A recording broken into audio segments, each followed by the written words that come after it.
শুভ সন্ধ্যা বন্ধুরা।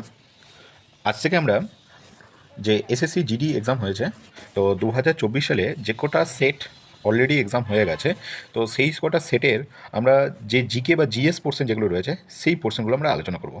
প্রত্যেকটা সেটে তোমরা নিশ্চয়ই জানো যে 20টা করে জিকের কোশ্চেন থাকে, অঙ্কের থাকে 20টা, আর রিজনিং থাকে 20টা, হিন্দি বা ইংরেজি থাকে 20টা। টোটাল 80টা কোয়েশ্চেন থাকে। এই 80টা কোশ্চেনে প্রত্যেকটা কোশ্চেনে মার্কস থাকে 2 করে, মানে তোমাদের 80 গণিত 2, মানে 160 নম্বরের পরীক্ষা হয়, সেটার উপরে ইয়ে করে। আমরা এই যে কটা সেট হয়েছে তার জিকে পোর্শনটা আমি আলোচনা করব। চলো দেখা যাক তাহলে আমাদের আজকের যেটা আমরা আজকে প্রথম সেটটা নিয়েছি, সেই সেটটা পরীক্ষা হয়েছিল 20/2/2024 সালে, এবং যে শিফট ছিল সেটা হচ্ছে দুপুর 2:30 থেকে দুপুর 3:30 পর্যন্ত পরীক্ষা হয়েছিল। তো প্রথম কোশ্চেনটা আমরা দেখে নিই। প্রথম কোশ্চেন আজকের কী বলছে। আজকের প্রথম কোশ্চেন বলছে যে গান্ধী আরউইন চুক্তি কত সালে হয়েছিল। দেখো, প্রথমত তোমাদেরকে আরেকটা জিনিস জানিয়ে রাখি, আমি যে ভিডিওগুলো করছি একটু লেন্দি হবে, একটু বড় হবে, কারণ হচ্ছে এই সেটগুলো তোমরা যদি ঠিকঠাকভাবে করে নিতে পারো, তোমাদেরকে কিন্তু অন্য আর কোনো কিছুর উপর নির্ভরশীল হতে হবে না। তোমাদেরকে মানে এই সেটগুলো থেকেই তোমাদেরকে পর তোমরা প্রত্যেকটা কোশ্চেনে কমন পেয়ে যাবে। একটা সেটের সাথে আরেকটা সেটের প্রত্যেকটাই মিল রয়েছে, এবং আমি প্রত্যেকটা কোশ্চেন যতটা পারবো ডিটেলিং করার চেষ্টা করব। এই ডিটেলিংটা করলে কী হবে, যেটা তোমাদের এক্সপ্লেনেশনে সুবিধা হয়ে যাবে, এবং তার সঙ্গে সঙ্গে আমরা পিপিটি পিডিএফ প্রোভাইড করে দেবো, যেগুলো দিয়ে তোমরা খুব ইজিলিভাবে প্রিপেয়ার করতে পারবে। তাহলে প্রথম কোশ্চেনটা দেখি। প্রথম কোশ্চেন হচ্ছে গান্ধী আরউইন চুক্তি কত সালে স্বাক্ষরিত হয়েছিল। দেখো, এটা তোমরা প্রত্যেকেই জানো যে গান্ধী আরউইন চুক্তি 1931 সালে হয়েছিল। অপশন সি হয়ে যাবে আমাদের সঠিক উত্তর। 1931 সালে গান্ধী আরউইন চুক্তি হয়েছিল। কিছু আমরা এক্সপ্লেনেশন দেখে নিই এখান থেকে। দেখো, গান্ধী আরও কিছু এসএসসি তোমাদের এই গান্ধী আরউইন চুক্তি থেকে আরও কিছু কোশ্চেন আমাদের পাস্ট ইয়ারে করেছে। তো সেই টাইপের কোশ্চেন আমরা দেখে নিই যে এসএসসির বাকি আরও এক্সামে কী কী কোশ্চেন করেছে। দেখো, প্রথমত তুমি দেখতে পাবে যে এসএসসি সিএইচএসএল যে পরীক্ষাটা হয়, যেটা এইচএস লেভেলের পরীক্ষা হয়, সেখানে 2017 সালে বলছে যে গান্ধী আরউইন চুক্তির মাধ্যমে কোন আন্দোলন স্থগিত করা হয়েছিল। সেটা কী হয়েছে, লবণ সত্যাগ্রহ বা অসহযোগ সত্যাগ্রহ, লবণ সত্যাগ্রহ বা অসহযোগ সত্যাগ্রহ। কোশ্চেন নাম্বার 2 কী বলছে, এসএসসি সিজিএল বলছে, সিজিএল 2018 সাল, যে গান্ধী আরউইন চুক্তি কবে স্বাক্ষরিত হয়েছিল, যেটা আমরা এক্ষুনি পেলাম 1931 সাল। এমটিএস 2019, গান্ধী আরউইন চুক্তির ফলে মহাত্মা গান্ধী কোন সম্মেলনে যোগদান করেন, দ্বিতীয় গোলটেবিল বৈঠক। গান্ধী আরউইন চুক্তির প্রথম শর্ত কী ছিল, প্রধান শর্তগুলো, যে লবণ কর প্রত্যাহার, রাজনৈতিক বন্দীদের মুক্তি, বাজেয়াপ্ত সম্পত্তি ফেরত। এইগুলো ছিল মেন শর্ত গান্ধী আরউইন চুক্তির, লবণ কর প্রত্যাহার, রাজনৈতিক বন্দীদের মুক্তি এবং বাজেয়াপ্ত সম্পত্তি ফেরত। আসছি পরবর্তী কোশ্চেনে।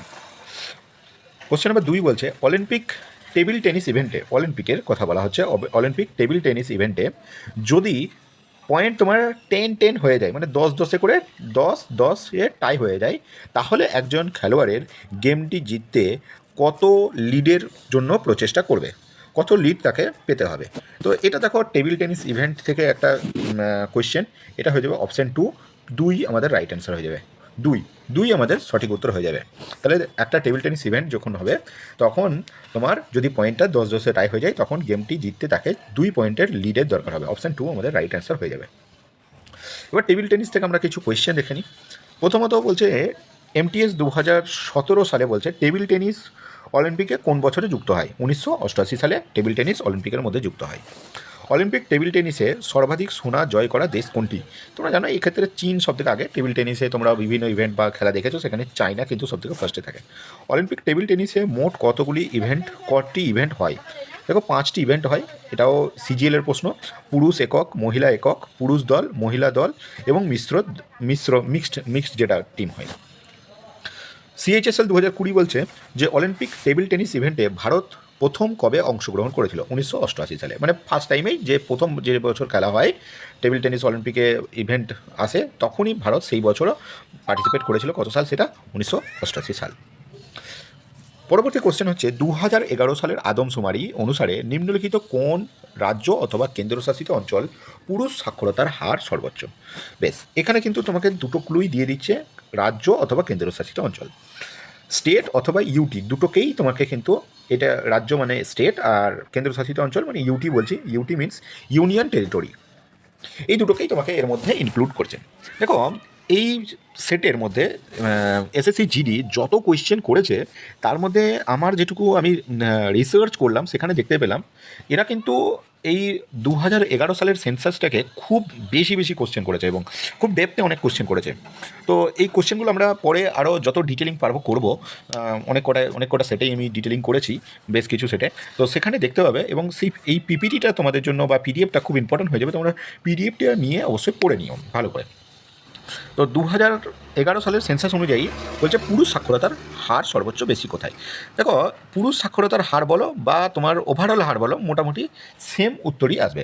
তো তোমরা প্রত্যেকে জানো আমাদের এটার উত্তর হয়ে যাবে দক্ষিণ ভারতের একটা স্টেট যার নাম হচ্ছে কেরালা। কেরালা সব কিছু থেকেই টপে থাকে, এডুকেশন ইন্ডেক্সেও টপে, এবং এডুকেশন মানেই হচ্ছে তোমার কেন্দ্র সাক্ষরতার হার যেটাকে আমরা বলছি, বা তুমি ধরে নিতে পারো হেলথ ইন্ডেক্স, মানে স্বাস্থ্যের দিক থেকেও কিন্তু কেরালা টপে আছে। দুটো ক্ষেত্রেই, এডুকেশনেও টপে, হেলথেও টপে আছে কে? কেরালা। কেরালা কিন্তু কেরালার রাজধানী হচ্ছে তিরুবনন্তপুরম, এবং এখানকার বর্তমানে আজকের ডেটে সিএম রয়েছে পিনারাই বিজয়ন, এবং রাজ্যপাল হচ্ছে আরিফ মোহাম্মদ খান। আজকে তুমি যদি পরে ভিডিওটা দেখো তাহলে হয়তো চেঞ্জ হতে পারে, তখনকার কারেন্ট অ্যাফেয়ার্স অনুযায়ী তুমি দেখে নিও এটাকে।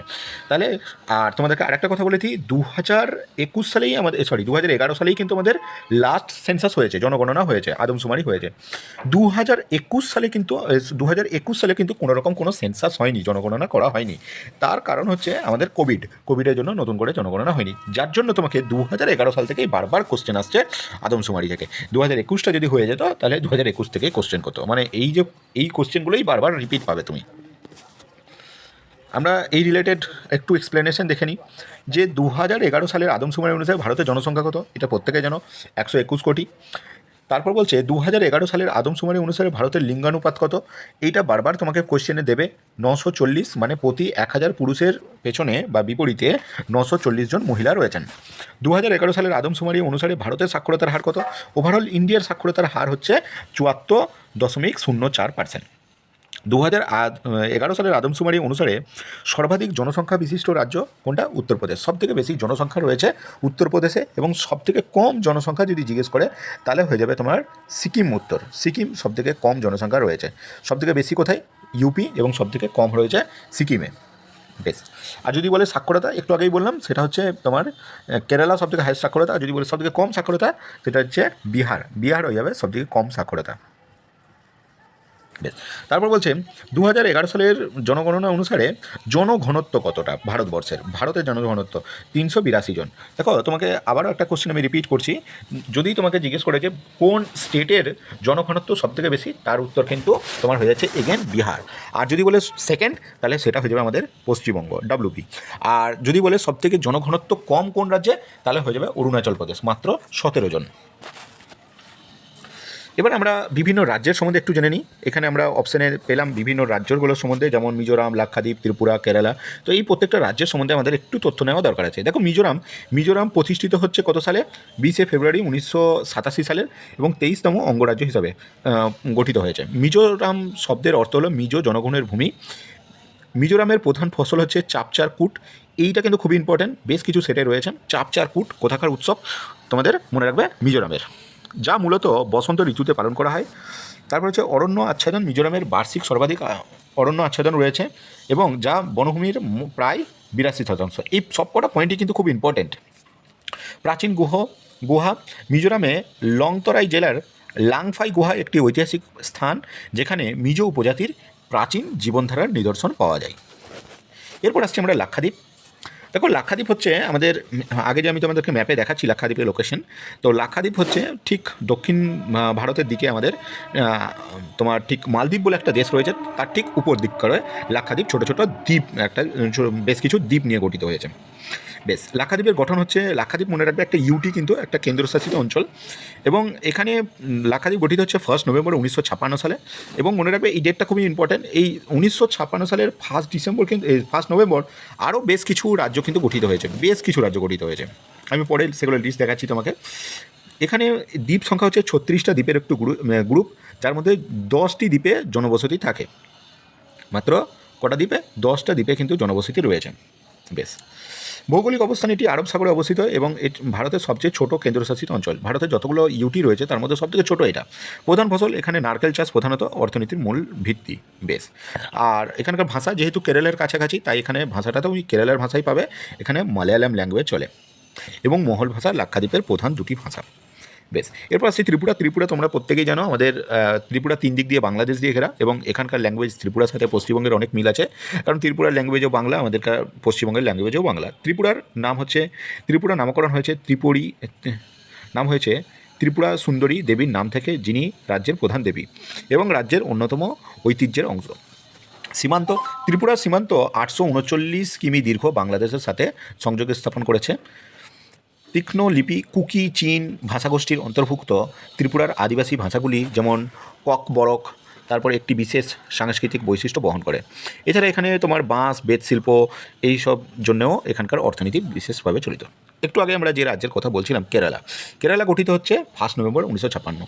দেখো একটু আগেই আমরা দেখলাম লাক্ষাদ্বীপও 1 নভেম্বর 1956 সালে গঠিত হচ্ছে। আবার দেখো তোমার কেরালাও 1 নভেম্বর 1956 সালে গঠিত হচ্ছে। কেরালা ন্যায় নীতি, কেরালা ভারতের প্রথম রাজ্য যে সামাজিক ন্যায় বিচারের মডেল হিসাবে ভলেন্টারি রেশনিং সিস্টেম চালু করেছে 1950 সালে। কেরালার 29% অরণ্য আচ্ছাদন রয়েছে। এটি ভারতের অন্যতম শীর্ষ মধুমাক্ষিক চাষের রাজ্য। তারপর হচ্ছে কেরালার আল্লাপাল্লু বা আলাপ্পি অঞ্চলটি ভেনিস অফ দ্য ইস্ট নামে পরিচিত। এখানে সাক্ষরতার হার কেরালায় সর্বাধিক, যেটা হচ্ছে 93.91%। এরপর আসছি আমরা পরবর্তী কোশ্চেন। এটা আমাদের ইতিহাস থেকে একটা কোশ্চেন দিয়েছে যে গৌতম বুদ্ধ সম্পর্কিত কোন উক্তিটি সঠিক। এখানে দুটো স্টেটমেন্ট দেওয়া আছে এবং এই স্টেটমেন্ট দুটোর মধ্যে থেকে আমাকে বলতে হবে যে কোন স্টেটমেন্টটা সঠিক। প্রথম স্টেটমেন্টে আমাকে বলছে গৌতম বুদ্ধ যিনি সিদ্ধান্ত যিনি গৌতম নামেও পরিচিত এবং বৌদ্ধ ধর্মের প্রতিষ্ঠাতা প্রায় 2500 বছর আগে জন্মগ্রহণ করেছিলেন। 2 নম্বর স্টেটমেন্ট বলছে গৌতম বুদ্ধ সাক্ষ্যগণ নামে পরিচিত একটি ছোট গণের অন্তর্ভুক্ত ছিলেন। দেখো তোমরা যদি একটু পড়ে থাকো তাহলে তোমরা জানবে যে এখানে দুটো স্টেটমেন্টই কিন্তু সঠিক, দুটো স্টেটমেন্টই সঠিক। যিনি গৌতম, তিনি গৌতম বুদ্ধ নামে পরিচিত এবং গৌতম প্রতিষ্ঠাতা 2500 বছর আগেই জন্মগ্রহণ করেছিলেন। বেশ, এবং গৌতম বুদ্ধ সাক্ষ্যগণ নামেও পরিচিত ছিলেন। তাহলে আমার কোন অপশানটা হয়ে যাবে? অপশান 4, যে 1 এবং 2 দুটোই সঠিক। এই দুটো অপশানই, দুটো স্টেটমেন্টই সঠিক, 1 এবং 2। বেশ, এবার গৌতম বুদ্ধ রিলেটেড আমরা কিছু পয়েন্ট দেখি। গৌতম বুদ্ধ জন্মগ্রহণ করেছিলেন লুম্বিনী, যেটা বর্তমানে নেপালে অবস্থিত। লুম্বিনী গ্রামে, লুম্বিনীতে জন্মগ্রহণ করেছেন বর্তমান নেপালে। গৌতম বুদ্ধ জ্ঞান বা বোধি লাভ করেছেন বোধগয়া বিহারে এবং গৌতম বুদ্ধের প্রথম উপদেশ প্রদান করা হয়েছে সারনাথ উত্তরপ্রদেশে। গৌতম বুদ্ধের মৃত্যুকে বলা হয় মহাপরিনির্বাণ বলা হয় গৌতম বুদ্ধের মৃত্যুর দিকে। গৌতম বুদ্ধের ধর্ম প্রচারের ভাষা ছিল পালি। তখন যে পালি ল্যাঙ্গুয়েজটা তখন ছিল সবথেকে কমন ল্যাঙ্গুয়েজ এবং সংস্কৃত খুব উচ্চতর ল্যাঙ্গুয়েজ ছিল, তো সংস্কৃত সবাই ইউজ করতে পারতো না, তো পালি ল্যাঙ্গুয়েজটা সবথেকে কমন ল্যাঙ্গুয়েজ ছিল, যে ল্যাঙ্গুয়েজটাই ধর্ম প্রচার করার জন্য ধর্ম অনেক বেশি ফেমাস হয়েছিল। তাহলে পালি ল্যাঙ্গুয়েজ হয়ে যাবে এটা সঠিক উত্তর। তারপর পরবর্তী কোশ্চেন একটা কারেন্ট অ্যাফেয়ার্স থেকে কোশ্চেন দিয়েছে যে 2023 সালের নভেম্বর পর্যন্ত কোন ভারতীয় বংশোদ্ভূত যুক্তরাষ্ট্রের সচিব ছিলেন। দেখো যুক্তরাষ্ট্র মানে এখানে তোমাকে কিন্তু বলছে ইউকের কথা বা ইউনাইটেড কিংডম বা ব্রিটেন বা ব্রিটিশ বলতে পারো। ইউকের কথা, যুক্তরাজ্য, এই জায়গাটা কনফিউজ হয়ে যায় ছেলে মেয়েদের, তাই এটা ক্লিয়ার করে দিলাম, ইউকের কথা বলছে। দেখো প্রথম অপশান দেখো অক্ষতা মূর্তি, একটু স্পেলিং মিস্টেক আছে, এটা হবে অক্ষতা মূর্তি। বেশ, ঋষি সুনাক তো এই অপশান অনুযায়ী হচ্ছেই না, কারণ ঋষি সুনাক অবশ্যই ভারতীয় বংশোদ্ভূত, কিন্তু ঋষি সুনাক হচ্ছে লাস্ট আমাদের ব্রিটেনের প্রধানমন্ত্রী ছিল বেশ কিছুদিন আগেই ব্রিটেনের প্রধানমন্ত্রী ছিল। বেশ, তাহলে ঋষি সুনাক তো হচ্ছেই না। বেশ, তারপর হচ্ছে কমলা হ্যারিস তুমি জানো ইনিও ভারতীয় বংশোদ্ভূত এবং এ কিছুদিন আগেই আমাদের ইউএসএ ইউনাইটেড স্টেটস অফ আমেরিকার উনি উপরাষ্ট্রপতি ছিলেন। তারপর হচ্ছে সুয়েলা ব্রাভারম্যান, এই সুয়েলা ব্রাভারম্যানই আমাদের সঠিক উত্তর এটা এই প্রশ্নের জন্য। সুয়েলা ব্রাভারম্যান আমাদের সঠিক উত্তর। তোমরা সুয়েলা ব্রাভারম্যানকে ছবিতে দেখতে পাচ্ছ। তারপর হচ্ছে পরবর্তী কোশ্চেন হচ্ছে যে কতগুলি দেশের সাথে ভারতের সমুদ্র সীমা রয়েছে। এটা খুবই ইম্পর্টেন্ট একটা কোশ্চেন, আমাকে এই কোশ্চেনটা ব্যক্তিগতভাবে খুব ভালো লেগেছে, কারণ সাধারণত এরকম টাইপের কোশ্চেন খুব একটা পরীক্ষায় সাধারণত দেয় না। তো এটা সঠিক উত্তর হয়ে যাবে। দেখো প্রথমত আগে তোমাকে ভালো করে ম্যাপটা বুঝতে হবে। ম্যাপটা দেখলেই তুমি বুঝতে পারবে যে ম্যাপ দেখা কতটা প্রয়োজন। কতগুলি দেশের সাথে ভারতের সমুদ্র সীমা রয়েছে। তুমি অপশানগুলো দেখো 4, 8, 2, 6।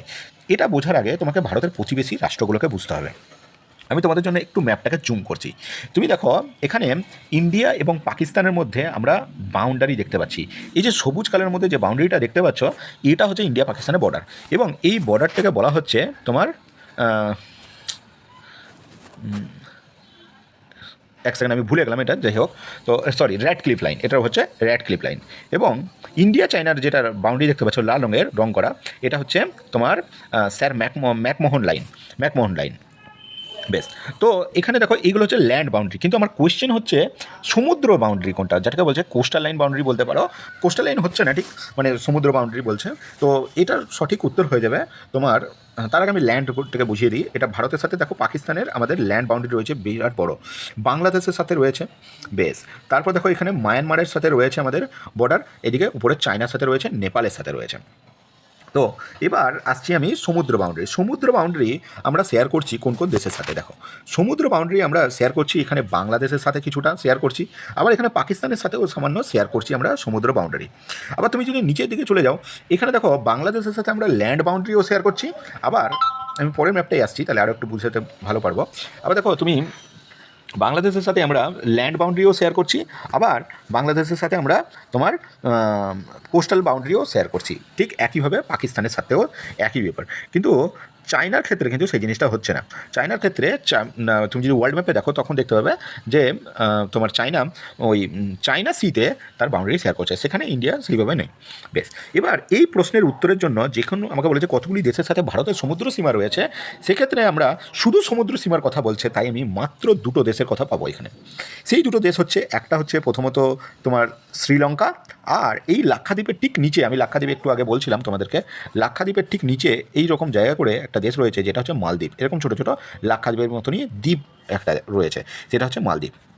আচ্ছা, এই রিলেটেড আরও কিছু ইনফরমেশন দিয়ে দিই। দেখো তোমরা এই ম্যাপটাকে একটু লক্ষ্য করো, এই ম্যাপে দেখো তোমরা বেশ কিছু রাজ্যের কোস্টাল বাউন্ডারি দেখতে পাচ্ছ। কোস্টাল বাউন্ডারি কি, মানে সমুদ্র সীমার সঙ্গে লেগে রয়েছে, সমুদ্র সীমার সঙ্গে। তার মধ্যে হচ্ছে দেখো গুজরাট, তারপর দেখতে পাবে মহারাষ্ট্র, তারপরে কর্ণাটকা, তারপরে এখানে দেখো কেরালা, এখানে দেখো তামিলনাড়ু, এটা হচ্ছে অন্ধ্রপ্রদেশ, এটা হচ্ছে উড়িষ্যা, এটা পশ্চিমবঙ্গ। তাহলে এই কটা রাজ্যের ভারতের কিন্তু কোস্টাল লাইন বাউন্ডারি রয়েছে। এই যেগুলো কোস্টাল লাইন বাউন্ডারি মানে হচ্ছে উপকূল বাউন্ডারি দেখতে পাচ্ছি, সমুদ্রের সাথে লেগে রয়েছে। এবং দেখো এখানে তেলেঙ্গানা বলে একটা রাজ্য রয়েছে, এর কোনো রকম কোনো ইন্টারন্যাশনাল বাউন্ডারিও নেই, মানে পাকিস্তান বা হয়তো তোমার নেপাল বা কোনো দেশের সাথে বাউন্ডারি নেই, আবার সমুদ্রের সাথে বাউন্ডারি নেই। তাহলে এই তেলেঙ্গানা, ছত্তিশগড়, ঝাড়খণ্ড, মধ্যপ্রদেশ, এই ধরনের স্টেটগুলোকে আমরা বলি land lock state, land lock state. আর যে কটা আমাদের বাউন্ডারি রয়েছে রাজ্যের, যে সমস্ত রাজ্যগুলো তোমার সমুদ্রের সাথে বাউন্ডারি রয়েছে, তার মধ্যে এখান থেকে একটা কোশ্চেন হয় কোন রাজ্যের কোস্টাল লাইন বাউন্ডারি সবথেকে বড়। এটার সঠিক উত্তর হয়ে যাবে আমাদের গুজরাট। গুজরাট কিন্তু আমাদের সঠিক উত্তর হয়ে যাবে। তুমি দেখতে পাচ্ছ এখানে কোস্টাল লাইন বাউন্ডারি সবথেকে বড় কার, গুজরাটের। এই অ্যাকর্ডিং কিন্তু একটা কোশ্চেন আমাদের চলে আসে। যদি ছোটো বলে তোমরা অবশ্যই বুঝতে পারছো এখানে গোয়া আমাদের সঠিক উত্তর হয়ে যাবে। যদি বলে কোস্টাল লাইন সবথেকে ছোটো কার, সেটা হচ্ছে গোয়া। বেশ, এর পরের প্রশ্নে আমরা চলে আসবো। আচ্ছা, তাহলে এই প্রশ্নের উত্তরে আমরা কী পেলাম, এটার সঠিক উত্তর হয়ে যাবে দুটি দেশ। দুটি দেশ, কোন দুটো দেশ হয়ে যাবে, সেই দুটো দেশ হলো, এক হচ্ছে তোমার শ্রীলঙ্কা, আর দুই হচ্ছে মালদ্বীপ। মালদ্বীপ এবং শ্রীলঙ্কা আমাদের সঠিক উত্তর হয়ে যাবে। নেক্সট হচ্ছে আয়োজক রাজ্যের কতগুলি শহরে 2023 সালের জাতীয় গেমস আয়োজিত হয়েছিল। জাতীয় গেমস বলতে ন্যাশনাল গেমসের কথা বলা হচ্ছে। ন্যাশনাল গেমস 2023 সালে, মানে 2022 সালে হওয়ার কথা ছিল, তো সেটা ডিলে হয়ে 2023 সালে হয়েছে, এবং 2023 সালে গোয়াতে হয়েছিল, এবং গোয়ার 5টা শহরে হয়েছিল। গোয়ার কটা শহরে হয়েছিল, 5টা শহরে হয়েছিল। অপশান ডি সঠিক উত্তর হয়ে যাবে, অপশান ডি সঠিক উত্তর হয়ে যাবে। গোয়ার 5টা ইয়েতে হয়েছিল, 5টা শহরে হয়েছিল। জাতীয় গেমস থেকে কিছু প্রশ্ন, যে 2023 সালে জাতীয় গেমস কোন রাজ্যে হয়েছিল, গোয়া, একটু আগেই বললাম, গোয়ার রাজধানী পানাজি। বেশ, 2023 সালের জাতীয় গেমস আয়োজক মোট কতগুলি শহরে, 5টি। এগেন এটা CHSL-এও কোশ্চেন করেছিল। 2023 সালের গেমসের থিম কী ছিল, ভারতের যুবশক্তি। বেশ, 2023 সালে জাতীয় গেমস প্রথমবার নতুন কোন খেলা যোগদান হয়েছে, সেটা হচ্ছে যোগার যোগদান হয়েছে। যোগা মানে যোগা যেটাকে বলছি আমরা। 2023 সালের গেমসে কততম সংস্কার ছিল এটা, এটা হচ্ছে 37তম সংস্কার ছিল জাতীয় গেমসের, 37তম সংস্কার ছিল জাতীয় গেমসের। নেক্সট হচ্ছে আমাদের আন্তর্জাতিক শুটিং স্পোর্টস ফেডারেশন 2022, আন্তর্জাতিক শুটিং ফেডারেশন মানে ISSF এর কথা বলা হচ্ছে, ইন্টারন্যাশনাল শুটিং ফেডারেশন। এই 2022-এর যে ওয়ার্ল্ড কাপ হয়েছিল সেটা কোথায় হয়েছে জানতে চেয়েছে। তো এটা সঠিক উত্তর হয়ে যাবে মিশরের কায়রো, মিশরের রাজধানী কায়রোতে হয়েছিল। ISSF 2022 world cup. বেশ, তারপর আমরা এই রিলেটেড কিছু কোশ্চেন দেখে নিই। আইএসএসএফ বিশ্বকাপ প্রথমবার কোথায় হয়েছিল? জার্মানির মিউনিকে হয়েছিল 1986 সালে। বেশ, আইএসএসএফ বিশ্বকাপ 2021 ভারত কটি সোনা জিতেছিল? 2021-এ কটা জিতেছিল? 15টা সোনা জিতেছিল। 2020 সালের এসএসসি জিডি বলছে যে 2020 সালে আইএসএসএফ বিশ্বকাপ কোথায় হয়েছিল? 2020 সালে হয়েছিল নয়াদিল্লিতে। বেশ, তারপর হচ্ছে এমটিএস বলছে আইএসএসএফ এর সদর দপ্তর কোথায় অবস্থিত? এটা হচ্ছে জার্মানির মিউনিক। আইএসএসএফ বিশ্বকাপে ভারতীয় প্রথম স্বর্ণপদক বিজয়ী নারীকে? মনু ভাকার। মনু ভাকার খুব ইম্পর্টেন্ট একটা নাম, তোমরা প্রায় শুনেছ। মনু ভাকার, এটা সঠিক উত্তর হয়ে যাবে মনু ভাকার।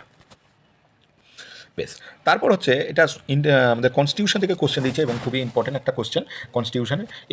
এই ধরনের কোশ্চেন যদি আমরা উত্তর করে দিতে পারি তাহলে আমাদের স্কোর খুব ইজিলি হবে, আমরা 14টা বা 15টা মতন সঠিক উত্তর করে আসতে পারবো। তো কনস্টিটিউশনের জায়গাগুলো একটু বুঝবে ভালো করে, খুব ঠান্ডা মাথায় বুঝতে হবে।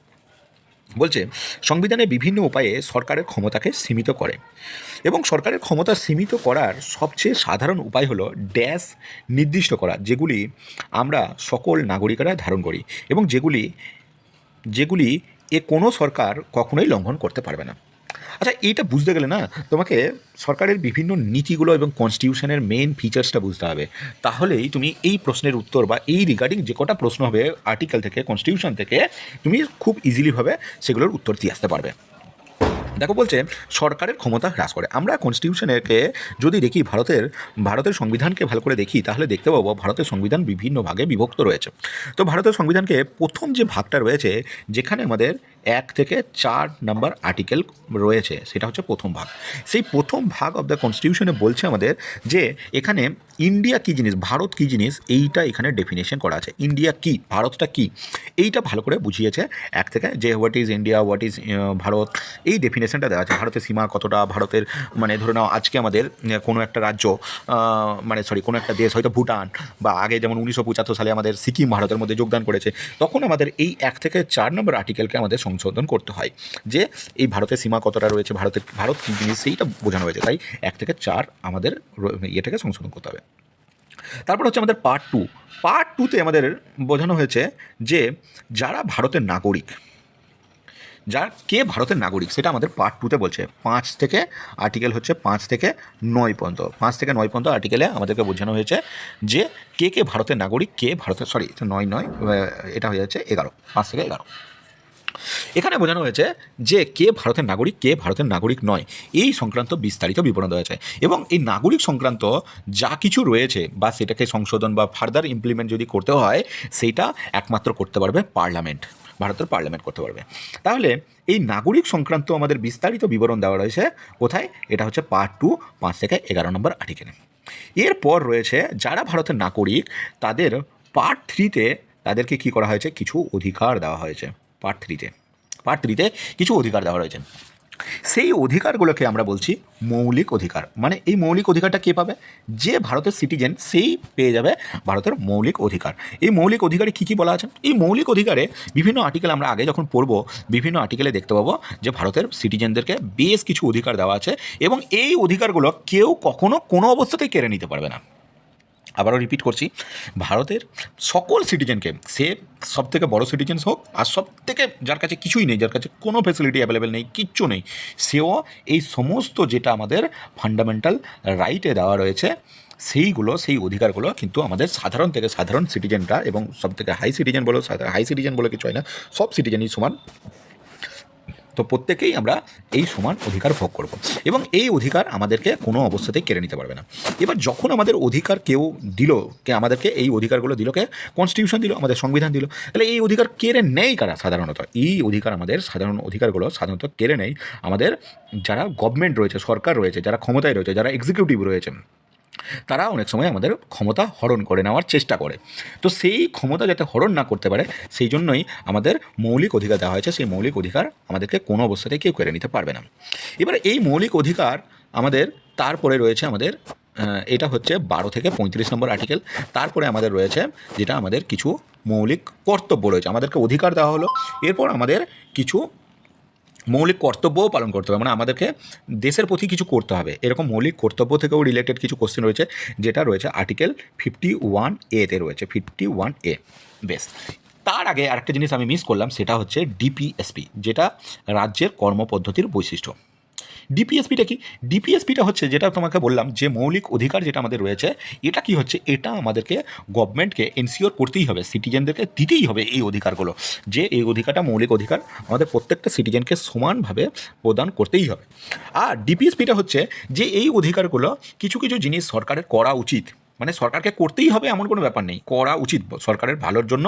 বেশ কিছু যেমন জুয়া মদ এগুলো এগুলো ব্যান করতে হবে, ভারতে নারীদেরকে ভালো পজিশনে দিতে হবে, তোমার গাভী হত্যা করা যাবে না, এরকম বেশ কিছু নিয়ম রয়েছে যেগুলো কি বললাম ডিপিএসপির মধ্যে রয়েছে। কিন্তু কটা সরকার কী মানে সেটা তোমরাও জানো। তো এখন কথা হচ্ছে ডিপিএসপিটা করা উচিত, কিন্তু করতেও পারে নাও করতে পারে। মানে তুমি ডিপিএসপির এগেনস্টে কোর্টে যেতে পারবে না, যে তোমাকে চলো ডিপিএসপি তোমার মানা হলো না, তুমি কোর্টে যে কেস করলে সেটা বলতে পারবে না। সরকারের মন গেলে করবে, না মন গেলে না করবে, কিন্তু মৌলিক অধিকার তোমাকে দিতেই হবে। এটার এগেনস্টে তুমি কোর্টে যেতে পারো।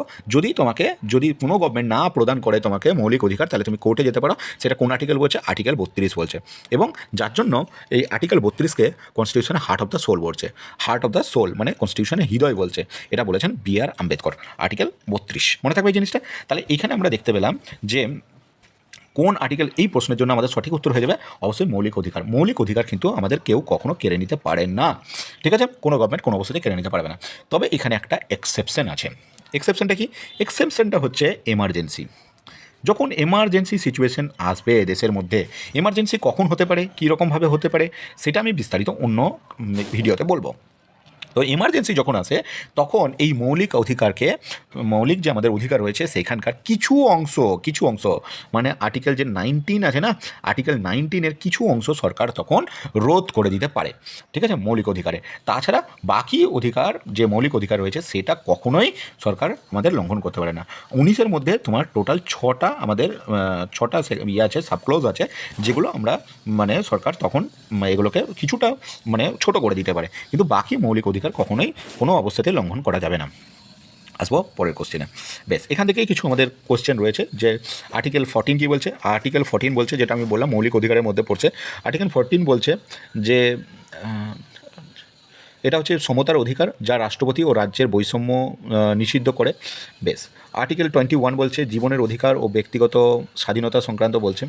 আর্টিকেল 24 বলছে 14 বছরের কম বয়সী শিশুদের বিপজ্জনক কাজে নিযুক্তির সঙ্গে নিষেধাজ্ঞা, মানে 14 বছরের কম বাচ্চাদেরকে কোনো অবস্থাতে কোনো ভারী কাজ বা কাজের ক্ষেত্রে নিয়োগ করা যাবে না। আর্টিকেল 32 আমি বললাম এটা হার্ট অফ দ্য কনস্টিটিউশনে বলছে, যেটাকে সোল অফ ইন্ডিয়ান কনস্টিটিউশন বা সংবিধানের আত্মা বলছে, এবং এই মৌলিক অধিকার লঙ্ঘন হলে তুমি সুপ্রিম কোর্টে যেতে পারবে।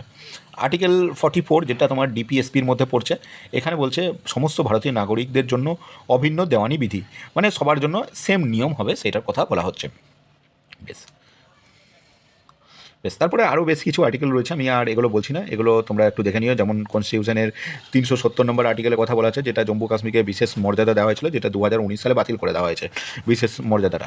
বেশ, তারপর 39A বলছে যে সমান বেতন পুরুষ এবং মহিলার জন্য, মানে জেন্ডার ইকুয়ালিটির কথা বলছে। 51 বলছে আন্তর্জাতিক শান্তি ও নিরাপত্তা বজায় রাখতে হবে দেশকে।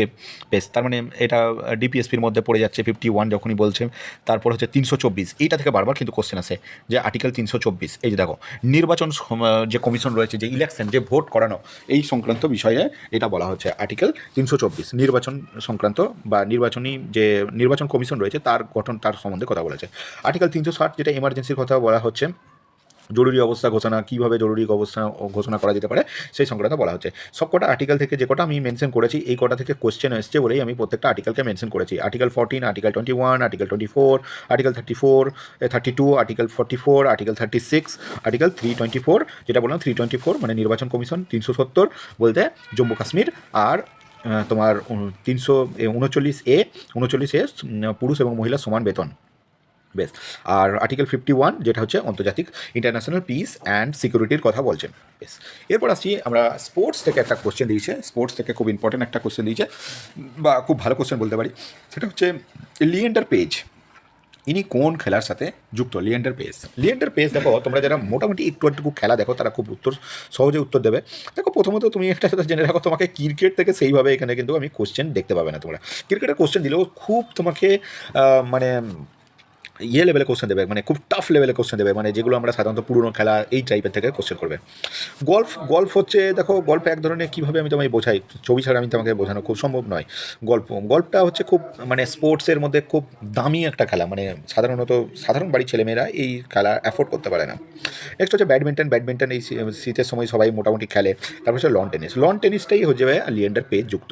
লিয়েন্ডার পেজ কোন খেলার সাথে যুক্ত? Loan tennis. তোমরা দেখতে পাচ্ছ ছবিতে লিয়েন্ডার পেজকে, এইটা হচ্ছে আমাদের লিয়েন্ডার পেজ হচ্ছে এটা। তাছাড়াও লন টেনিসের সাথে তোমার দেখবে সানিয়া মির্জা যুক্ত, আর হচ্ছে রোহান ভাপান্না যুক্ত, তারপর হচ্ছে মহেশ ভূপতি যুক্ত, তারপর হচ্ছে বিজয় অমর্থি যুক্ত। এরা তোমার লন টেনিসের সাথে যুক্ত। বেশ, তাছাড়া আমরা স্পোর্টস থেকে বেশি একটু কোশ্চেন দেখে নিই, যেগুলো খুবই আগামী এক্সামের জন্য ইম্পর্টেন্ট হয়ে যাবে তোমাদের। যেমন মেরিকম থেকে প্রায় কোশ্চেন করবে তোমাদেরকে, কারণ মেরিকম একটা হচ্ছে এমন একটা পার্সোনালিটি এবং এমন একটা নাম যেটা থেকে কোশ্চেন আসার সম্ভাবনা 99%। যেটা বলছে কি, যে মেরিকম হচ্ছে প্রথমত বক্সিংয়ের সাথে যুক্ত এবং প্রথম ভারতীয় মহিলা যিনি ওয়ার্ল্ড চ্যাম্পিয়ন হয়েছেন পরপর 6বার। নট এ জোক, এটা পরপর 6বার ওয়ার্ল্ড চ্যাম্পিয়ন মেরিকম। কোথায় কিসের সাথে যুক্ত? ব্যাডমিন্টন। তারপর হচ্ছে নেক্সট হচ্ছে পিভি সিন্ধু, ইনিও ব্যাডমিন্টনের সাথে যুক্ত এবং প্রথম মহিলা যিনি অলিম্পিকে 2টি পদক জিতেছেন, পিভি সিন্ধু। রিসেন্ট পিভি সিন্ধুর বিয়ে হলো, তো পিভি সিন্ধু কী হলো, তোমার অলিম্পিকে 2টি মেডেল জিতেছেন। তারপর হচ্ছে অভিনব বিন্দ্রা 2003 সালে তোমার ব্যক্তিগত ইভেন্টে তোমার অলিম্পিকে গোল্ড জিতেছে কে? অভিনব বিন্দ্রা, শুটিংয়ের সাথে যুক্ত। নেক্সট হচ্ছে বিশ্বনাথন আনন্দ, যিনি দাবার সাথে যুক্ত, প্রথম ভারতীয় যিনি বিশ্ব দাবা চ্যাম্পিয়ন হয়েছেন। তারপর হচ্ছে রিসেন্ট এই নামটা তোমরা প্রত্যেকে জানো, নীরজ চোপড়া, জ্যাভলিন থ্রোর সাথে যুক্ত এবং অলিম্পিকে প্রথম ট্র্যাক অ্যান্ড ফিল্ড স্বর্ণপদক জয়ী। কী নাম তোমার? Javelin thrower Neeraj Chopra. তোমাকে স্পোর্টসটাও জিজ্ঞেস করতে পারে যে নীরজ চোপড়া কিসের সাথে যুক্ত, মনে রাখবে জ্যাভলিন থ্রো। বিরাট কোহলি তোমাদেরকে জিজ্ঞেস করবে না, খুব তাড়াতাড়ি 12,000 রান সম্পূর্ণ করেছেন, দ্রুততম 12,000 রান সম্পূর্ণ করেছে। সাইনা নেহওয়াল, এটাও জিজ্ঞেস করতে হবে, সাইনা নেহওয়াল কী হবে? ব্যাডমিন্টনের সাথে যুক্ত, অলিম্পিকে ব্রোঞ্জ পদক জয়ী। মেজর ধ্যানচাঁদ হকির জাদুঘর বলা হয় মেজর ধ্যানচাঁদকে। লিয়েন্ডার পেজ আমরা এখনই পড়লাম, লিয়েন্ডার পেজ, সচিন টেন্ডুলকার, এটা সম্বন্ধে জানো তোমরা, নতুন করে এখানেও নিয়ে কিছু বলা নেই। পরবর্তী কোশ্চেন হচ্ছে যে ওস্তাদ বিন্দা খান কোন যন্ত্র বাজানোর সাথে যুক্ত? ওস্তাদ বিন্দা খান, তোমরা মোটামুটি এইটার সম্বন্ধে তোমরা খুব একটা অবগত হবে না, কারণ এই ধরনের কোশ্চেনগুলো খুব রেয়ারই দেয়, যে মানে যেগুলো খুব আনকমন নাম, সেই নামগুলো থেকেই কোশ্চেন করবে। ওস্তাদ বিন্দা খান, দেখো ওস্তাদ বিন্দা খান হচ্ছে স্যারেঙ্গি বাজানোর সাথে যুক্ত এবং তুমি ওনার হাতে অস্ত্র যে বাদ্যযন্ত্রটা দেখতে পাচ্ছ, এটাই হচ্ছে স্যারেঙ্গি। তাহলে এটার উত্তর কী হয়ে যাবে? উত্তর হয়ে যাবে স্যারেঙ্গি হয়ে যাবে আমাদের সঠিক উত্তর। ওস্তাদ বিন্দা খান স্যারেঙ্গি বাজানোর সাথে যুক্ত। বেশ, তারপরে আমরা দেখতে পাবো বেশ কিছু যেগুলো পরীক্ষায় আসার সম্ভাবনা রয়েছে। ওস্তাদ বিসমিল্লা খান কিসের সাথে যুক্ত? সেহনায়ের সাথে যুক্ত এবং কিংবদন্তি এবং সেহনায়ের প্রথম ভারতরত্ন পুরস্কার প্রাপ্ত। পণ্ডিত রবিশঙ্কর থেকে বহুবার কোশ্চেন আছে, সেতার বাজানোর সাথে যুক্ত। তারপর হচ্ছে ওস্তাদ জাকির হোসেন তবলা বাজানোর সাথে যুক্ত। আমজাদ আলী খান শারদ বাজানোর সাথে যুক্ত। শিবকুমার শর্মা সন্তুর বাজানোর সাথে যুক্ত। আরও কিছু নাম পাবো, লতা মঙ্গেশকর কণ্ঠশিল্পী, নতুন করে কিছু বলা নেই লতা মঙ্গেশকর নিয়ে, ভারতরত্ন পুরস্কার প্রাপ্ত, সুর সাম্রাজ্য বলায়। উস্তাদ আল্লাহ রাখা তবলা বাজানোর সাথে যুক্ত, ধ্রুপদী সঙ্গীতের তবলাবাদক হিসাবে বিখ্যাত। হরিপ্রসাদ চৌরাসিয়া, খুব ইম্পর্টেন্ট নাম, হরিপ্রসাদ চৌরাসিয়া, ইনি বাঁশি বাজানোর সাথে যুক্ত। প্লাস বিসমিল্লা খান, উনিও বাঁশি বাজানোর সাথে যুক্ত, শাস্ত্রীয় সঙ্গীতে বাঁশির প্রসিদ্ধ রয়েছেন। বেশ, তারপর বিলায়েত খান, ইনি সেতার বাজানোর সাথে যুক্ত, ভারতীয় শাস্ত্রীয় সঙ্গীতে সেতারের অবদান রয়েছে। গিরিজা দেবী, খুব ইম্পর্টেন্ট একটা নাম, গিরিজা দেবী, ঠুমরি বাজানোর সাথে যুক্ত, যাকে বলা হচ্ছে ঠুমরির রানী, কাকি নাম? গিরিজা দেবী। এগুলো তোমাদের পরীক্ষায় আসার মতন একদম প্রশ্ন, খুবই ইম্পর্টেন্ট। নেক্সট হচ্ছে শব্দ দূষণ কোন এককে মাপা হয়? এটা খুব সহজ প্রশ্ন, এটা সায়েন্স থেকে দেওয়া হয়েছে, এটা তোমরা প্রত্যেকেই পারবে। শব্দ দূষণ ডেসিবেলে মাপা হয়। কিসে মাপা হয়? ডেসিবেলে মাপা হয় শব্দ দূষণ কিসে মাপা হচ্ছে? ডেসিবেল। এবার আমরা বিভিন্ন এককগুলো দেখে নিই। দৈর্ঘ্য একক হচ্ছে মিটার, ভরের একক হচ্ছে কিলোগ্রাম, তারপরে তোমার হচ্ছে সময়ের একক সেকেন্ড, তাপমাত্রার একক কেলভিন এবং বৈদ্যুতিক প্রবাহের একক অ্যাম্পিয়ার, আলোকের তীব্রতার একক ক্যান্ডেলা এবং পদার্থের পরিমাপের একক হচ্ছে মোল এবং শক্তির হার হচ্ছে ওয়াট, চাপের একক পাস্কেল। বেশ, এরপর আসছি আমরা অবচয় সংক্রান্ত নিম্নলিখিত কোন বিবৃতিটি সঠিক? এটা তোমাদের ইকোনমিক্স থেকে দেওয়া হয়েছে কোশ্চেন। অবচয় জিনিসটা কি আমি তোমাদেরকে 1 সেকেন্ডের মধ্যে বোঝাই, আগে বোঝো ভালো করে। অবচয় জিনিসটা কি? ধরো তুমি একটা মেশিন কিনলে, কোনো একটা যন্ত্র কিনলে, ঠিক আছে? যন্ত্র কিনলে, যে যন্ত্রটা তোমার চালাও প্রত্যেক দিন এবং চালিয়ে তুমি কিছু একটা জিনিস উৎপাদন করো কোনো একটা যন্ত্র দিয়ে, ঠিক আছে? এবং সেই যে যন্ত্রটা রয়েছে প্রত্যেক দিন তুমি ইউজ করো। এবার ধরে নাও, আমি ধরে নিচ্ছি তুমি এই যন্ত্রটা 5 লাখ টাকা দিয়ে বাজার থেকে কিনে নিয়ে এসছো। ক টাকা দিয়ে? 5 লাখ টাকা দিয়ে তুমি কিনে নিয়ে এসছো। এবার ঠিক 1 বছর চলার পর যন্ত্রটাকে তোমার মনে হলো যে তুমি বিক্রি করে দেবে। দিয়ে নতুন একটা মেশিন কিনবে। তাহলে তুমি ১ বছর ইউজ করার পর যখন যন্ত্রটা যখন মেশিনটা বিক্রি করতে যাবে, তুমি কি ৫,০০,০০০ টাকার দাম পাবে? নিশ্চয়ই পাবে না। তুমি হয়তো ৪,০০,০০০ পেতে পারো বা ৪,৫০,০০০ টাকা পেতে পারো বা তার থেকে কম পেতে পারো। কিন্তু ৫,০০,০০০ টাকাটা আশা করছি কোনো অবস্থাতেই পাবে না। তাহলে আমি ধরে নিচ্ছি তুমি ৫,০০,০০০ টাকায় কিনেছিলে, ৪,০০,০০০ টাকায় বিক্রি করলে। তাহলে ১,০০,০০০ টাকা কী হলো তোমার? ১,০০,০০০ টাকা তোমার লস হয়ে গেল। এই যে ১,০০,০০০ টাকাটা কী জন্য লস হলো? ১,০০,০০০ টাকাটা তুমি যন্ত্রটা ইউজ করেছো, তুমি সঙ্গে সঙ্গে জিনিসটা আপডেশন হয়ে গেছে, নতুন মেশিন বাজারে চলে এসছে, তাহলে এই ১,০০,০০০ টাকাটা তোমার লস হয়ে গেল। এই যে লস হলো, এইটাকেই আমরা বলছি ডেপ্রিসিয়েশন বা অবচয়। ডেপ্রিসিয়েশন বা অবচয়। আগে যে আমি ডেফিনেশন দিয়েছি ডেপ্রিসিয়েশন, সেটা আমি বলছি আস্তে আস্তে। তো সেটা হয়ে গেছে আমাদের অবচয়। মানে কি হচ্ছে? কোনো স্থায়ী সম্পত্তির মানের ক্রমাগত হ্রাস। মানে যে সম্পত্তিটা নেওয়া হয়েছে সেটা ক্রমাগত হ্রাস। কীভাবে হ্রাস? সময়, ব্যবহার এবং প্রযুক্তি অগ্রগতির জন্য। মানে তুমি ধরে নাও আজকে একটা মোবাইল কিনেছো ১০,০০০ টাকা দিয়ে, 4G ফোন বা 5G ফোন, ঠিক আছে? 4G ফোন কিনেছো, সেটা ১ বছর পরে দেখলে বাজারে নতুন করে 5G চলে এসছে। তাহলে তোমার ফোনটার ভ্যালুয়েশন কমে যাবে, কারণ টেকনোলজি অ্যাডভান্সমেন্ট চলে এলো। তাহলে সেই টেকনোলজি অ্যাডভান্সমেন্টের জন্য তোমার কাছে অলরেডি যে ফোনটা রয়েছে সেইটা দামটা অটোমেটিক কমে যাবে। তো এই যে দাম কমে যাচ্ছে বা জিনিসের ব্যবহার আমাদের সেইভাবে আসছে না, সময়ের সাথে সাথে জিনিসপত্রের দাম কমে যাচ্ছে, এই যে রেট কমে যাচ্ছে সেইটাকে আমরা বলছি ডেপ্রিসিয়েশন বা অবচয়। বেশ, এবারে এই অবচয়ের ক্ষেত্রে আমাদের দুটো স্টেটমেন্ট দিয়েছে, আমরা স্টেটমেন্টগুলো দেখি। কোনো স্থির সম্পদের ব্যবহারিক জীবনকালে ক্ষয়ক্ষতির কারণে মূল্য হ্রাস কে অবচয় বলে। হ্যাঁ, একদম ঠিক। যে কোনো সম্পত্তির ব্যবহারিক মানে ব্যবহার করার কারণে যে ক্ষয়ক্ষতি হচ্ছে বা মূল্য হ্রাস পাচ্ছে সেটাকে বা দাম কমে যাচ্ছে সেটাকেই বলছি আমরা অবচয়। একদম ঠিক। অবচয়ের ক্ষেত্রে অপ্রত্যাশিত আকস্মিক ধ্বংস ধরা হয় না। মানে ধরে নাও তুমি একটা কারখানা স্ট্যাবলিশ করেছো, একটা বড় কলকারখানা করেছো, সেটা হঠাৎ করে কিছু আকস্মিক কিছু ঘটনা ঘটে গেল, মানে কোনো কিছু শর্ট সার্কিট হয়ে আগুন লেগে গেল বা দেখা গেল বাজ পড়ে গেল, দিয়ে কারখানায় বিরাট অংশে আগুন লেগে গেলো বা অন্য কোনো বিপদ ঘটে গেল, সেইটাকে কিন্তু আমরা কোনো অবস্থাতেই ডেপ্রিসিয়েশনের মধ্যে ধরবো না। ডেপ্রিসিয়েশনে আমরা ধরি সাধারণত যেগুলো আমাদের মানে জিনিসপত্রের দাম বেড়ে যাওয়া বা সমস্ত বা কী বলবো, সময়ের সাথে সাথে ব্যবহার বা প্রযুক্তির জন্য যেগুলো হয় সেগুলোকেই আমরা ডেপ্রিসিয়েশনের মধ্যে ধরবো। তাহলে এইটা কিন্তু আমরা ডেপ্রিসিয়েশনের মধ্যে বিবেচিত হচ্ছে না। যে সময়ের সাথে আকস্মিক যে ঘটনা ঘটছে সেইটা আমরা কিন্তু ডেপ্রিসিয়েশনের মধ্যে ধরছি না। ঠিক আছে? এই অপশানটা সেটাই দিয়েছে যে না, ধরা হবে না। আকস্মিক কোনো ঘটনা, অ্যাক্সিডেন্টের কোনো কিছু ঘটে গেল, সেটা আমরা ডেপ্রিসিয়েশনের মধ্যে ধরছি না। তাহলে দেখতে পাচ্ছি আমরা অপশান 1 এবং তোমার কী বলবো, বিবৃতি 1 এবং বিবৃতি 2 আমাদের দুটোই সঠিক। তাহলে কোন অপশানটা চলে যাবে? অপশান 3 আমাদের সঠিক উত্তর হয়ে যাবে, যে অপশান 1 এবং অপশান 2 আমাদের সঠিক উত্তর হয়ে যাচ্ছে। দুটোই উভয়ই সঠিক, 1 এবং 2 দুটোই আমাদের সঠিক উত্তর হয়ে যাচ্ছে। বেশ, এবার অবচয় সংক্রান্ত কিছু কোশ্চেন দেওয়া হয়েছে যে অবচয় হচ্ছে স্থায়ী সম্পত্তির বা যন্ত্রপাতির উপর, ভবনের উপর, বিল্ডিংয়ের উপর লাগে। অবচয় গণনার সময় সরলরেখা পদ্ধতি মেনে রিডিউসিং ব্যালেন্সিং মেথডে ইউজ করা হয়। অবচয় কোন ধরনের ব্যয়? এটা একটা অনগদ ব্যয়। বেশ, তারপর হচ্ছে অবচয় কোম্পানির লাভ ক্ষতির হিসাবে ধরা হয় এবং স্থায়ী সম্পত্তির অবচয় সাধারণত কোন কারণে ঘটে? বললাম, ব্যবহার, প্রযুক্তি এবং সময়ের সঙ্গে সঙ্গে পরিবর্তনের জন্য ঘটে। নেক্সট কোশ্চেন দেওয়া হয়েছে যে কোন কেন্দ্রীয় মন্ত্রণালয় Amazon future engineer program launch করেছে? এখানে একটু আমার স্পেলিং মিস্টেক আছে, এটা তোমরা একটু ঠিক করে নেবে। এটা হচ্ছে মন্ত্রক, ঠিক আছে? কোন কেন্দ্রীয় মন্ত্রক হবে? এটা মন্ত্রক হবে। বেশ, Amazon future engineer program launch করেছে। এটার সঠিক উত্তর হয়ে যাবে অপশান সি, আদিবাসী বিষয়ক মন্ত্রক। আদিবাসী বিষয়ক মন্ত্রক হয়ে যাবে অপশান সি, আমাদের সঠিক উত্তর হয়ে যাবে অপশান সি, আদিবাসী বিষয়ক মন্ত্রক লঞ্চ করেছে। তারপর হচ্ছে ড্যাশ হলো বুন্দেলখণ্ড অঞ্চলের একটি প্রাণোচ্ছল নৃত্য। এই পরিবেশনা মৃদঙ্গ ধ্বনির সঙ্গে শুরু হয় এবং গদ্য ও কাব্যিক সংলাপের মাধ্যমে ধীরে ধীরে গতি লাভ করে। এটা সঠিক উত্তর হয়ে যাবে, তোমাদের ফেস্টিভ্যাল থেকে এটা কোশ্চেন হচ্ছে, এটা সঠিক উত্তর হয়ে যাবে অপশান 2 সোয়াং। অপশান 2 সোয়াং আমাদের সঠিক উত্তর হয়ে যাবে। সোয়াং আমাদের সঠিক উত্তর হয়ে যাবে। বেশ, তারপরে আমাদের রাজীব গৌবাকে নিয়ে একটা কোশ্চেন 2023 সালের, মানে এটাও কারেন্ট অ্যাফেয়ার্স রিলেটেড কোশ্চেন ধরতে পারো। রাজীব গৌবা তো 2023 সালের আগস্ট মাসে কেন্দ্রীয় সরকার ক্যাবিনেট সেক্রেটারি যে রাজীব গৌবার সময়সীমা এক্সটেন্ড করা হয়েছে, সময়সীমা বাড়ানো হয়েছে। তাকে যে এই সময়সীমা বাড়ানোর জন্য ভারতের দীর্ঘকালীন মন্ত্রী পরিষদের সচিব হিসাবে গড়ে তোলা হয়েছে। দেখো, যিনারা আইএস অফিসার হয়, তিনাদের যেটা হাইয়েস্ট পোস্টিং হয় সেটা হচ্ছে এই যে কেন্দ্রীয় সরকারের ক্যাবিনেট সেক্রেটারি ওনাদের সবথেকে বড় পোস্টিং হয় আইএস অফিসারদের। তো এই আইএস অফিসারদের মধ্যে একজন হচ্ছেন রাজীব গৌবা, একজন অফিসার, যিনাকে কী করা হয়েছে? ক্যাবিনেট সেক্রেটারি করা হয়েছে। এবং এই ক্যাবিনেট সেক্রেটারি উনি হতে হতে ওনার টেনিয়রটাকে অনেক বেশি লম্বা করা হয়েছে। লাস্ট 2023 সালে ওনার টেনিয়রকে কত লম্বা করা হয়েছে এটা জানতে চাওয়া হয়েছে।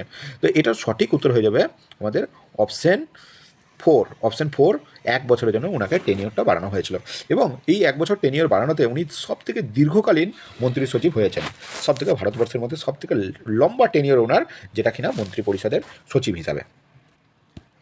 তারপর হচ্ছে সবুজ বিপ্লব থেকে কোশ্চেন একটা, সবুজ বিপ্লব ড্যাশ আমদানির উপর ভারতের নির্ভরতা কমাতে সহায়তা করে। দেখো অপশনগুলো, এটা খুব সহজ কোশ্চেন হয়ে গেছে, কারণ হচ্ছে যে অপশনগুলো দিয়েছে দেখো সবুজ বিপ্লবের সাথে কোনটা জড়িত এক কথায় বলতে বলেছে। দেখো যন্ত্রপাতি এটা জড়িত নয়, তারপর হচ্ছে পেট্রোলিয়াম এটাও জড়িত নয়, টেক্সটাইল এটাও জড়িত নয়। অপশন সি খাদ্যশস্য উৎপাদনের যে নির্ভরতা বিদেশের ওপর আমাদের, সেইটা নির্ভরতা কমাতে সহায়তা করেছে সবুজ বিপ্লব।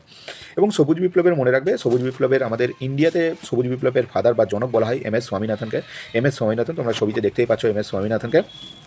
এবং তোমাকে যদি বলে যে গোটা পৃথিবীর মধ্যে সবুজ বিপ্লবের জনককে, তাহলে হচ্ছে নরম্যান বরলক হয়ে যাবে সবুজ বিপ্লবের জনক।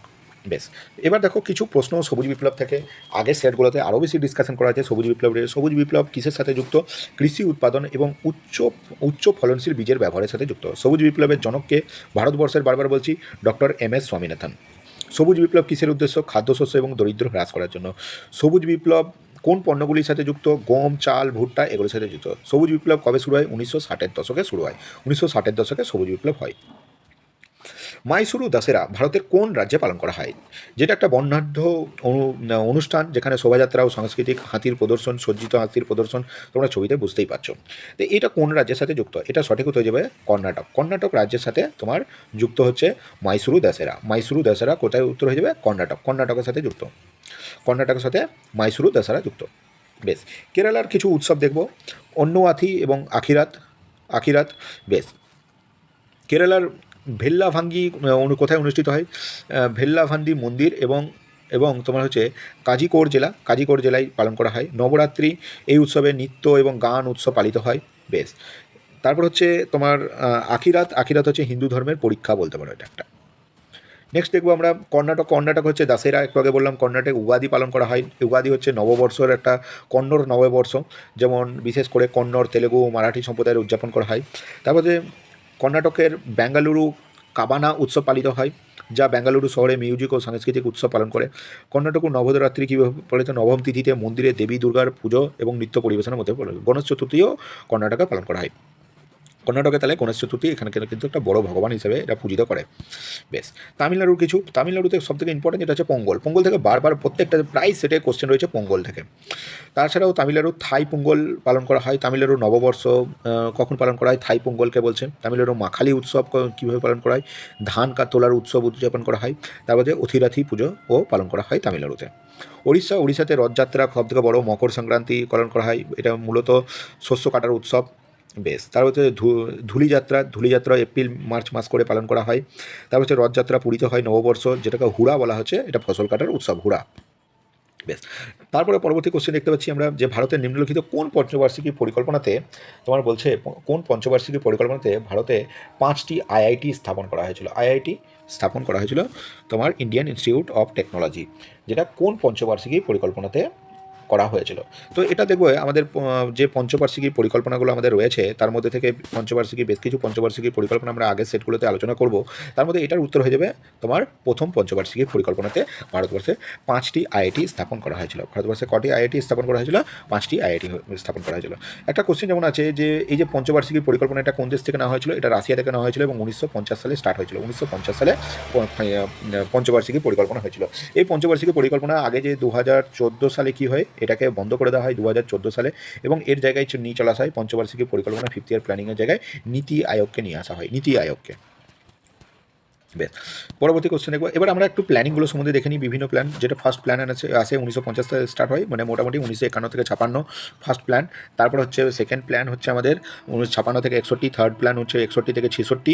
তাহলে দেখো এই থার্ড প্ল্যানের সময় আমরা একটু আগেই দেখলাম, থার্ড প্ল্যানের সময় আমাদের সবুজ বিপ্লব বা গ্রিন রেভলিউশনই আসে। যেমন 1960 সালে আমরা দেখলাম গ্রিন রেভলিউশন, তাহলে কোন প্ল্যানে? এটা থার্ড প্ল্যানে, এটা থেকেও কোশ্চেন কিন্তু রয়েছে। বেশ, তারপর হচ্ছে ফোর্থ প্ল্যান। বেশ, তারপরে দেখো এই থার্ড প্ল্যানের পরে এখানে কিন্তু একটা কোশ্চেন যে 3 অ্যানুয়াল প্ল্যান। তারপরে এই 3টে প্ল্যান হওয়ার পরে না আমাদের যে 5 ইয়ার প্ল্যান, এই কমিটি বন্ধ হয়ে গেছিলো। তারপরে আমাদের যে অ্যানুয়াল প্ল্যান নেওয়া হয়, প্রত্যেক বছর বছর প্ল্যান নেওয়া হয়, যেটাকে 3 অ্যানুয়াল প্ল্যান বলা হচ্ছে, 1966 থেকে 1969। তারপরে ফোর্থ প্ল্যান 1969 থেকে 74, ফিফথ প্ল্যান 1974 থেকে 79। এগুলো প্রত্যেকটাই কিন্তু ইম্পর্টেন্ট, আগে পরীক্ষায় কিন্তু প্রায় প্রত্যেকটা সেটেই এই কোশ্চেনগুলো কিন্তু রয়েছে। আজকের শেষ প্রশ্ন, 2023 সালের আগস্ট মাসে ভারতের কোন প্রাক্তন বিচারপতিকে সিঙ্গাপুরের আন্তর্জাতিক মধ্যস্থতাকারী প্যানেলের সদস্য হিসেবে নিযুক্ত করা হয়েছে? দেখো, এটা বলছে ভারতের কোন চিফ জাস্টিসের কথা বলা হচ্ছে। এখানে সবকটা অপশানই দেখো, প্রত্যেকটাই হচ্ছে ভারতের আমাদের প্রাক্তন বিচারপতির কথা বলা হচ্ছে। U Lalit, M V Ramana, Sharad Arvind Bobde এবং রঞ্জন গোগোই, সবকটাই হচ্ছে ভারতের কিন্তু প্রাক্তন সিজিআই মানে চিফ জাস্টিস অফ ইন্ডিয়া। তাহলে এটার ক্ষেত্রে আমাদের সঠিক উত্তর হয়ে যাবে তোমার এম ভি রামানা। তোমরা ছবিতেও এম ভি রামানা সাহেবকে দেখতে পাচ্ছ, এম ভি রামানা হয়ে যাবে আমাদের সঠিক উত্তর। বেশ, তো এই রইল আমাদের আজকের ক্লাস। এরপর আমরা কালকে আবার তোমাদেরকে আরেকটা ভিডিও আপলোড করে দেবো, যেটা দিয়ে তোমরা ইজিলিভাবে পরপর এখন এই সেটের যে ক্লাসগুলো রয়েছে সেগুলো পরপর তোমরা করে যাও। আমাদের তোমাদের প্রত্যেকেই জানাই অগ্নিবীণা ইনস্টিটিউশনের তরফ থেকে ধন্যবাদ।